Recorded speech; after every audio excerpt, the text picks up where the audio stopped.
On December 9th, 1977, the LA Lakers were taking on the Houston Rockets when a scuffle broke out, and Lakers, quote, enforcer Kermit Washington threw one of the hardest punches in all of sports when he hit Rudy Tomjanovich, changing the course of both their careers forever and changing the NBA, becoming less like hockey, which caused it to become more mainstream, become one of the most profitable leagues in the world. Today we're going to dive into how this all happened in the aftermath on Daily Sports History.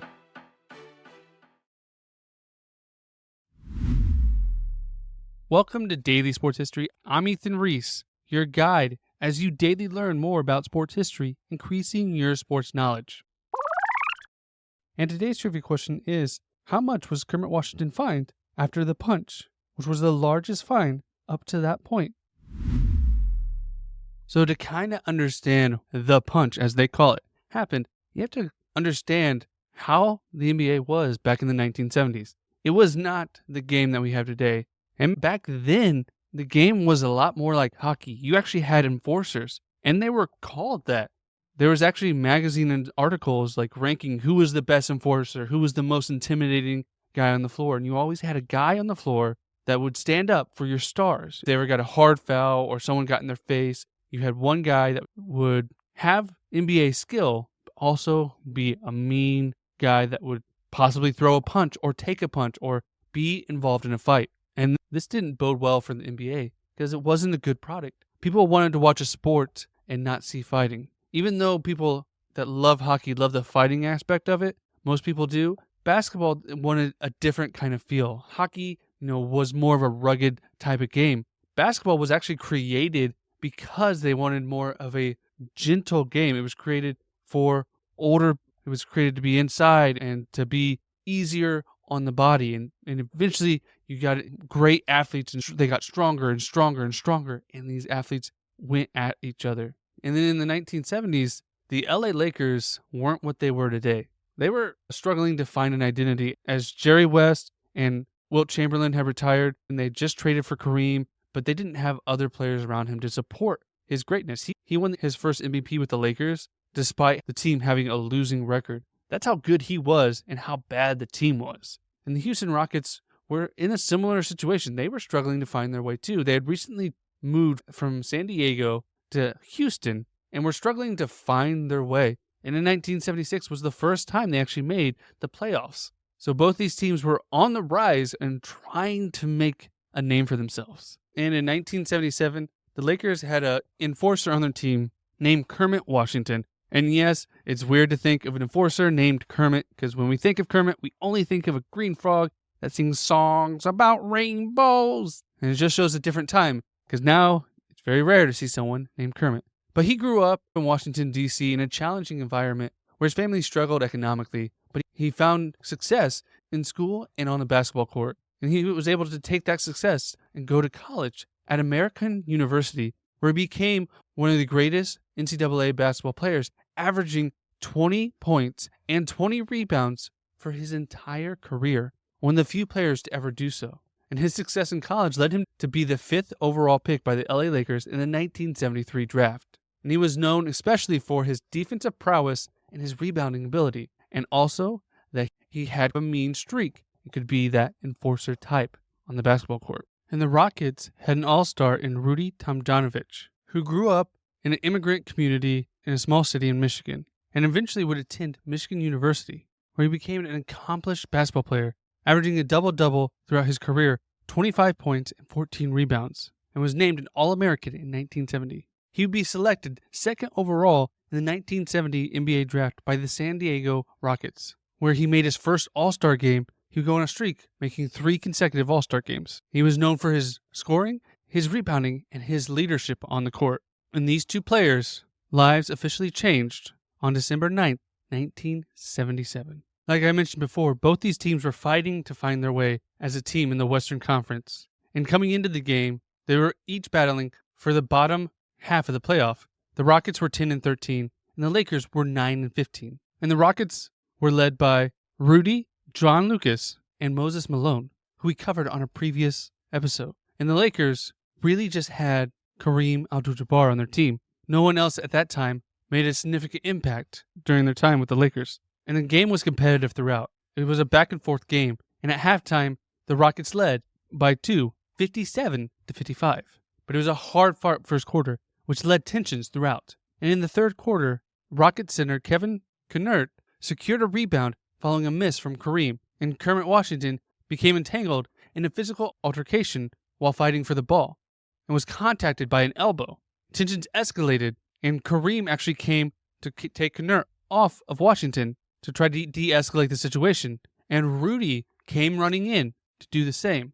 But Kermit's mind saw Rudy coming in to continue the fight, and while Rudy was running full speed to stop this, Kermit reared back and threw a punch. Now, the video of this, you really don't see the scuffle that happens before. It pans over as the scuffle is starting to end, and you see Rudy running in and get the punch from Kermit.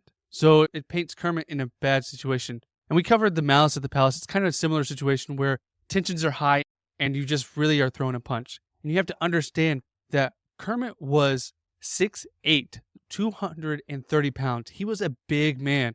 And Rudy essentially had the same size. These were two ginormous people in physical peak. NBA players are some of the most athletic players in the world. Now, they're not great fighters because of their length, but it doesn't mean they don't have power and strength. And when you see this punch, Rudy's head snaps back and he immediately goes down to the floor. This punch left Rudy unconscious, and there was a pool of blood starting to form under his head. The medical staff that was there immediately got him stable as much as they could to take him to the emergency room. He had suffered from a fractured skull, a broken jaw, a broken nose, and had spinal fluid leaking in his brain. The doctor at the hospital told Rudy that the next 48 hours are going to be serious and are going to decide whether you live or die.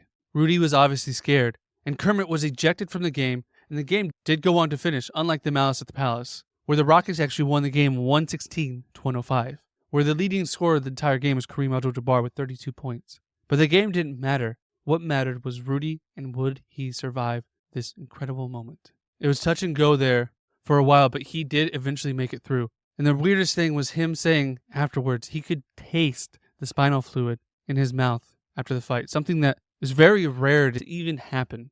This was a serious thing and was life-threatening, but Rudy was determined to make it back to the court. He fought his way back. He worked through rehab. He won one of the first masks that we've seen NBA players wear when they have a broken nose or something broken on their face. He wore one of those, which is a very scary look because it's very primitive looking, but he wouldn't play the remainder of the season, which is a sad. His streak of being an all-star, and it really ended his career. The next season, he came back and played 74 games and did pretty good, averaging 19 points and 7 rebounds, and was voted into the All-Star game for the last time. But the following 2 seasons, he would quickly decline due to health issues and trauma. He couldn't be the same player, always on edge, always worried. It was a challenge. After the game, Kermit Washington was suspended 60 games, and the NBA wanted to make an example out of him. This would be the last game he would play for the LA Lakers, as they would trade him the next season to the Boston Celtics, where he played for 1 year, bounced over to the San Diego Clippers, and finished his career with the Portland Trail Blazers, where he actually had his best season. In 1980, he was named an All-Star. He was a 2-time defensive second-team player. But this really tarnished his image, as he would fight to end this image throughout his life and get involved in charity work after he retired from the NBA. And would be involved in Project Contact Africa to improve healthcare in underserved communities. But sadly, he would get into legal troubles where he was caught embezzling from his charity, and he was sentenced to 6 years in federal prison in 2018. But Rudy, he didn't let the fact that this injury ended his career over time. He took it, and he became a coach, and he became a great coach, as he would join the Rockets as a coach and lead them to 2 back-to-back NBA championships with Hakeem Olajuwon, and he would go on to win a gold medal with the U.S. team being their head coach in 2000 at the Sydney Games, and is also a member of the Basketball Hall of Fame. And the NBA took this as a moment to change their culture. They did not want to be seen as the fighting culture. There was already boxing. They didn't need that in their game. So they made some significant changes, as in there was harsher penalties if there was a fight. There was an automatic ejection, whether you landed a punch or not, if you were involved in it. And there would be fines for physical altercations, as Kermit was fined $10,000 at the time, which was the highest financial penalty that had ever been issued up to that point. The following year, they would also add a third NBA referee to the game, helping monitor the on-court action to help prevent fights from escalating. And these changes lessened the physicality of the game and helped grow the game even more. And if you want more Lakers content, check out the Lakers Lounge, where Anthony Irwin takes a daily look at the Los Angeles Lakers in his own unique way, with help from a number of guests throughout the NBA coverage and beyond. We'll put a link in the description below for you to check out that podcast. And if you enjoyed today's episode, please get on social media and follow us to stay up to date and see pictures and videos from the topics we cover. And come back tomorrow for more daily sports history. And did you catch the answer to today's trivia question? How much was Kermit Washington fined after the punch, which was the largest fine up to that point in the NBA? And the answer is he was fined $10,000 in 1977 for this incident and suspended 60 games.